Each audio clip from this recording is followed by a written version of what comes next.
everyone and welcome back to the channel. Alex here. If you're a teacher or going into teaching, you probably know that annotated lesson plans are a big part of the day-to-day job and directly impact what you do in class and what your students learn. And lesson plans can take a lot of time, especially if you're teaching 3 classes at a time and only have 1 hour to an hour and a half prep period a day. So pretty much all new teachers are looking to get their lesson plans made quick and efficiently. So today I'm going to show you a lesson plan that took me about 45 minutes to create, as well as an appendix that has all of the tasks that I want my students to complete within a period. And this lesson plan was one that I did use with students in an online teaching assignment, so it's tried and true. So with that said, let's get into it. Alright, so this is the lesson plan that I used for one of the online chemistry courses that I taught this year. And as you can see at the top of the document over here, there's the course, the grade of the course, followed by the strand, which is the unit of the course, the duration of the class, and the specific lesson. So this lesson had to do with Le Chatelier's principle and equilibrium shifts. Below the identifying information, there are the ministry expectations that I taught in this lesson. Now, I'm using the curricula for Ontario, Canada, but obviously if you're a teacher, you have state or province curricula that is available to you, so please use the appropriate curricula from where you're from. And as you can see, I'm meeting 3 curriculum expectations in this lesson. So as a general rule of thumb, you want to hit anywhere between 2 and 3 curriculum expectations per lesson. Any more than that and you're trying to do too much and you're not giving your students enough time to learn the material. And if you do less than that, for example 1 curriculum expectation per lesson, you're going to find that you get behind very quickly. So the general rule of thumb is 2 to 3 expectations per lesson. And now if we go below the ministry expectations, you'll notice that I have the goals for the specific lesson. And you'll also notice that over here on the right side of the screen, I've annotated this lesson plan. So I've made additional comments about what I want my students to learn, or as you'll see in later parts of the document, how exactly I'm going to do things or the importance of them.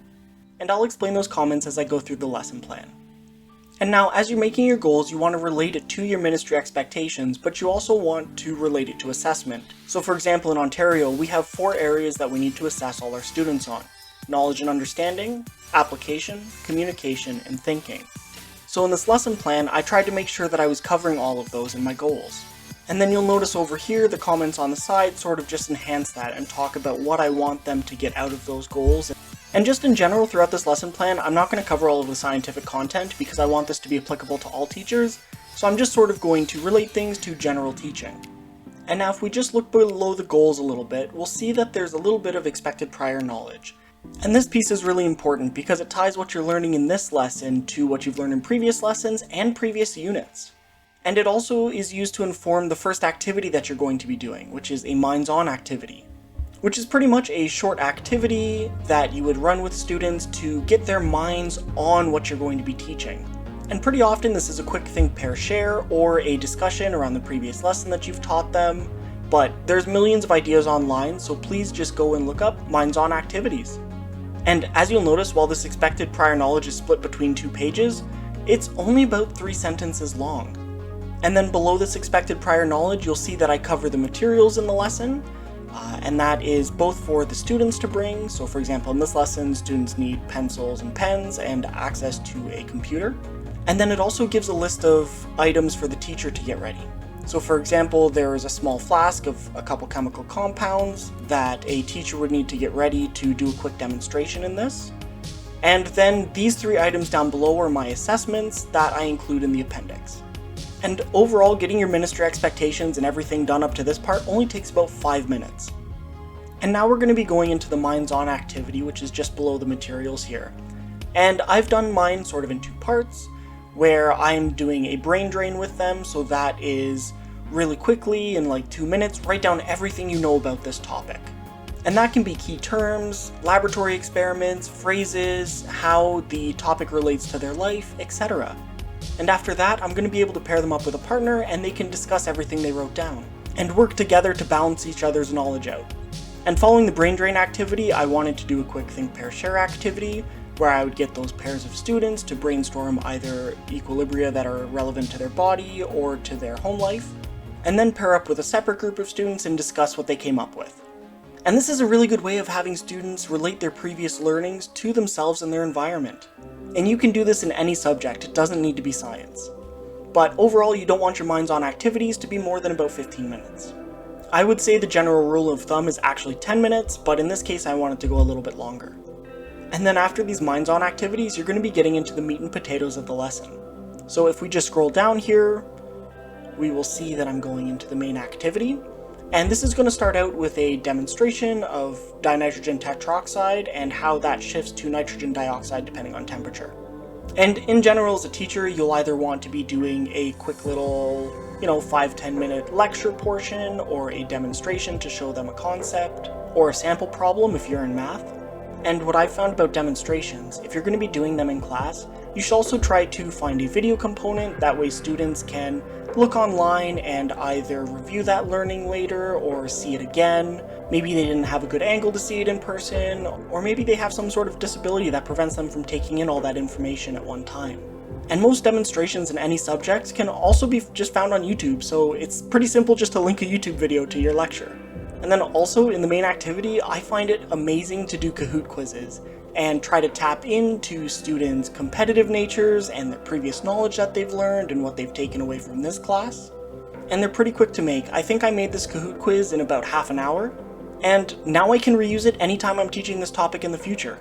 But essentially what I'm doing here is I'm consolidating their knowledge. So whatever they've just taken away from this first 5-10 minute demonstration or lecture, I'm asking them what they observed about it and how they would apply that to other scenarios.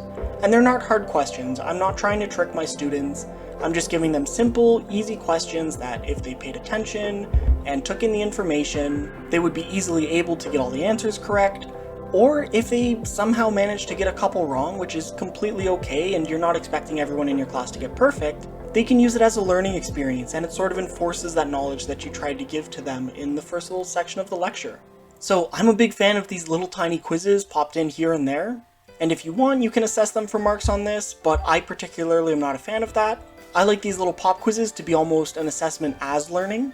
If you really wanted to, you could build this assessment in as participation marks, so it doesn't matter if they get the questions right or wrong, it's more just to enforce their learning. Also, using this activity, it's a great way to see where your students were having difficulties and clear up any misconceptions. And now in this main activity portion, it's been about 25 minutes to this point, and I'm going to move into my next activity, which is a case study. And case studies are great for getting students thinking and relating things to their lives, as well as communicating through writing or presentation, and are also really good for applying the knowledge they've learned to whatever situation you gave them. And one of the reasons why I love case studies is because you're able to get students working in groups, either with their friends or students of different abilities and experiences, and also students with different intelligences. And I think you're able to differentiate a lot of your case studies to work to each student's strengths. And that's pretty much it for the main activity part of the lecture that they're going to be doing. And if you'll notice, so far there's been about a 15-minute minds-on activity and then a 45-minute main activity. And that leaves us with about 15 minutes left in the lesson. And so what I like to do in those 15 minutes are to give them a quick little review period, so where each group can sort of stand up and discuss one thing they learned or one thing they took away from either the case study or the lesson, and then give students 5 minutes to complete a quick exit ticket. And I'll show you this in my appendix in a few seconds. But first, I'm just going to go into the last couple pieces of the lesson plan. So right below your consolidation, you're going to want to talk about your summary of assessments. So you're going to want to outline each assessment. So for example, in the minds-on activity, the Kahoot quiz, and the case study. And you're going to discuss how you can use these to assess each student. So for example, the minds-on activity that you see here is a great assessment for learning, which pretty much allows you as a teacher to understand where your students are at going into this lesson. So what they understand, what they've taken away from previous lessons, and how prepared they are. But now, after the summary of assessments, you want to include the accommodations that you need for your students. And here you can discuss anything that your class needs, and how you're going to differentiate your instruction to make the content and curricula accessible to all students in your classroom. And then following the accommodations section is the last portion, which is the references and additional resources. So for example, as you can see here, I grabbed a couple of Khan Academy videos who made great chemistry content, and they also do math and physics. And it's these resources that you can provide to your students to help them review the content and to enhance their learning. And that's followed by a couple references here that I used in the lesson. And essentially this lesson plan is now ready, so that way if I have another teacher who comes to me who wants to teach this lesson, I can just pass it off to them and my resources, and they can change it or adjust it to how their classroom needs. And really quick before I end this video, I'm going to show you all what is contained within my appendix, which is the Kahoot questions with the correct answers, as well as the case study questions and answers, and the exit ticket that I like to provide to my students. So here's the appendix to my lesson plan with each of my assessments. And as you can see, I start out with going into the Kahoot questions with the correct answers, but I've already spoken about that quite extensively, so I'm going to skip forward to my case study questions. So now, for most teachers, you can find case studies online pretty easily, and in many textbooks for the courses that you're going to be teaching, they'll also have small case studies in them.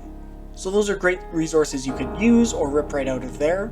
I just so happen to remember this particular case study from a university experience that I had, so I thought I would repurpose it and retool it for grade 12 chemistry. But if you're looking for case studies, the best resource you have is other teachers in your department who've taught these courses before. So don't be afraid to ask for help. And then lastly, I'm just going to scroll down and show you the exit ticket. Now the exit ticket is pretty quick and simple, so I ask my students what are 3 things you've learned in this class, and that can be either related to the principle itself or how that principle applies to their life. And doing this in combination with the case study is actually pretty great because they're going to be taking all the experiences of themselves and their peers and putting it down in this section. And then the second question is, what are 2 questions that you still have regarding Le Chatelier's principle? And that is going to have them reflect on their learning and try to understand concepts that they need to review further. It also gives you as a teacher the opportunity to address those questions at the start of the next class. And then the last question, as you can see down below, what is 1 question you want to ask the class at the start of the next period or in a review session? And this is actually a little bit of a sneaky way of getting questions for tests or other assignments, or even your minds-on activities. And it's pretty similar in the last question, but really it's going to get students thinking about what they want to learn more and what they want to learn from their peers. And with that said, that's the end of the video. I hope you enjoyed this content, and if you did, please like and subscribe to my channel. It goes a long way in helping a new YouTube content creator like myself out. I hope you're all looking forward to the inaugural episode of the Teachers Talk podcast next week. I know I sure am. So I'll see you all around, and please have a great day. Also, please stay happy, safe, and healthy. Bye everyone.